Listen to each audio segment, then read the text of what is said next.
নিশ্চয়ই যারা বলবে আমাদের প্রভু হলেন আল্লাহ, এবার অন্তর থেকে সকলেই চিৎকার দিয়া শাহাদত আঙ্গুলিটা উঠায় বলেন তো আমাদের প্রভুকে। আরো যে চিৎকার দিয়া বলেন আমাদের প্রভুকে। আল্লাহ পাক ডাক দিয়া বলেন ইন্নাল্লাযীনা ক্বালু রাব্বুনাল্লাহ, এই কথাটার উপরে যারা সুম্মাস্তাকামু, এই কথাটার উপরে যারা অটল থাকবে, অমর থাকবে।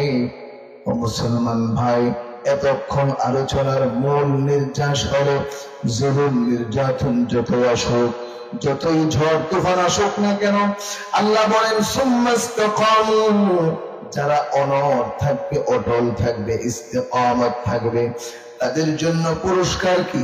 তাতানাজ্জালু আলাইহিমুল মালাইকা, তাদের কাছে ফেরেশতারা আগমন করবে। ফেরেশতারা আগমন কখন করবে? এই আয়াতের ব্যাখ্যা তাফসীরে ইবনে কাসিরে এসেছে। আল্লাহর নবী বিশ্ব নবী রাহমাতুল লিল আলামিন বলেন, আল্লাহর তৈরি জান্নাত থেকে 500 ফেরেশতা, জান্নাতি 500 ফেরেশতা, 500 ফুলের তোড়া নিয়া ওই ঈমানওয়ালা মানুষটাকে অভ্যর্থনা জানানোর জন্য জমিনে অবতরণ করেন। তাতানাজ্জালু আলাইহিমুল মালাইকা, ফেরেশতারা তাদের কাছে আগমন করেন। আগমন করে এবার তাদের জন্য এবার পুরস্কার সান্ত্বনা দেওয়া শুরু করে। মুসলমান ভাই, তারা বলেন আল্লাহ তাখাফু ওয়ালা তাহজানু, তোমরা কোনো ভয় করো না, তোমরা কোনো পেরেশান হয় না, কারণ শুনে রাখো আল্লাহ তাখাফু ওয়ালা তাহজানু ওয়া আবশিরু বিল জান্নাহ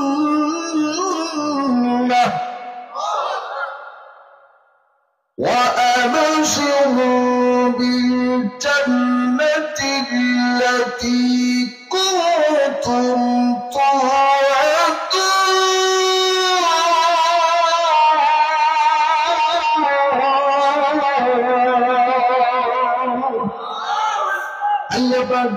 বলেন তোমরা জান্নাতের সুসংবাদ গ্রহণ করো, যে জান্নাতের ওয়াদা তোমাদের সাথে করা হয়েছে। সুবহানাল্লাহ।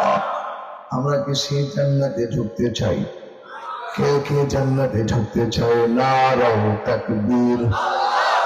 জান্নাতের উপরে, জান্নাতে ঢুকতে চাইলে অবশ্যই ঈমানের উপর অটল থাকতে হবে, ঠিক কিনা?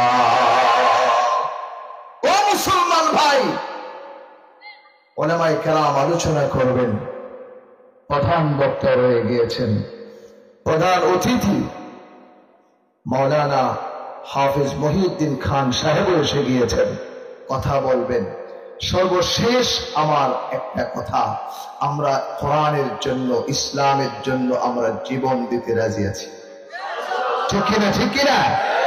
আমরা যেমন জীবন দিতে রাজি আছি, ঠিক তেমনই আমাদের অবশ্যই শুধু জীবন দিলে হবে না, মানও দিতে হবে। বলে কেমনে? কোরআন থেকে একটা দলিল আপনাদেরকে শোনাই। জান্নাতে ঢুকতে চাই না? কি চাই কি চাই না? জান্নাতে ঢুকতে হলে দুইটা জিনিস দিতে হবে। কয়টা জিনিস?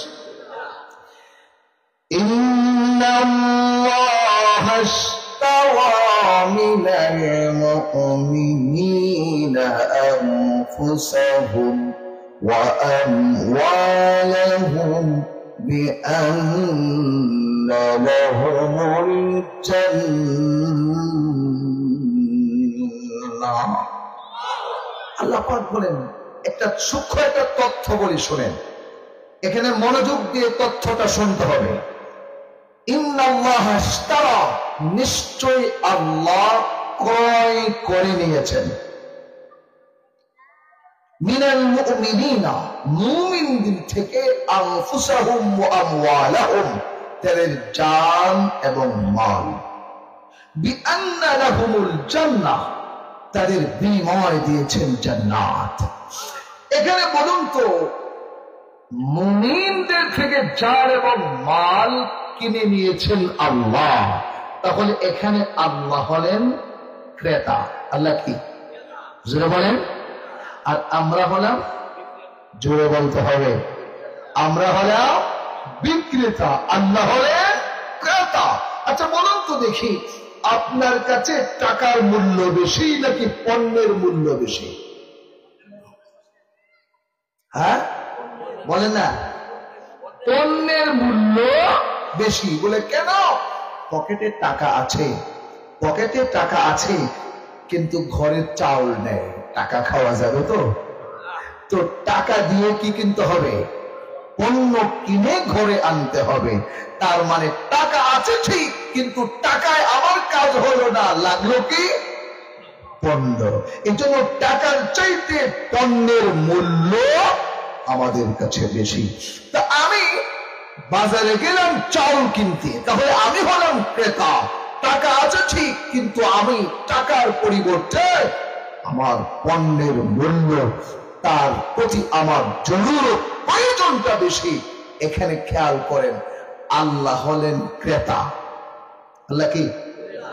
আল্লাহ কি? আল্লাহ এখানে ক্রয়কারী। কিনেছেন কি? মুমিনের জান এবং মাল।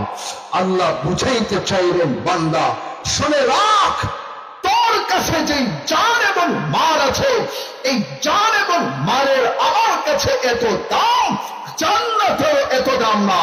বরং শুনে রাখ, আমি যে জান্নাতটা বানাইলাম, জান্নাতটা তুই নিয়ে যা, আপনার জান আর তোর মাল আমাকে দিয়ে দে। তার মানে তোর জান আর মাল, তোর জান আর মাল আমার কাছে মূল্য বেশি, জান্নাতের মূল্য তত নয়। আমরা সবাই রাজি আছি? কোরআনের জন্য জান দিতে রাজি আছি? এবার সকলেই দুইটা হাত উঁচু করে দেখাতে হবে, কোরআনের জন্য আমরা কে কে জান দিতে রাজি আছি? মাশাআল্লাহ, হাত নামায়, হাত নামায়। এবার দ্বিতীয়বার দেখাতে হবে, যেহেতু আল্লাহ আমাদের থেকে জান চেয়েছেন, জান্নাতটা কেনার জন্য মালও চেয়েছেন। কে কে রাজি আছেন যে আমরাও অবশ্যই জান যেমন দিতে রাজি আছি, মাল কোরআনের জন্য, ইসলামের জন্য দিতে রাজি আছি? কে কে দুইটা হাত উঁচু করে দেখান। মাশাআল্লাহ, হাত উঠায় রাখেন, হাত উঠায় রাখেন, উঠায় রাখেন। বাম হাতটা নামান, বাম হাতটা, ডান হাতটা সবাই উঠান। আমরা সবাই রাজি তো কোরআনের জন্য জীবন দিতে রাজি আছি? সবাই সবাই কোরআনের জন্য জীবন দিতে রাজি আছি? কোরআনের জন্য মাল দিতে রাজি আছি? কে কে রাজি আছি? দুইটা হাত উঁচু করে টান টান করে চিৎকার দিয়ে এবার একটা তাকবীর দেন, লিল্লাহে তাকবীর। হয় না এই স্লোগানে? এই স্লোগানে হবে না, আবার লিল্লাহে তাকবীর। মাশাআল্লাহ, আবার উঠায় রাখেন, উঠায় রাখেন। এবার কোরআনের জন্য আপনারা যে যেখানে আছেন, এই ডান হাতটা সকলেই পকেটে ঢোকান, সবাই পকেটে ঢোকেন। কেউ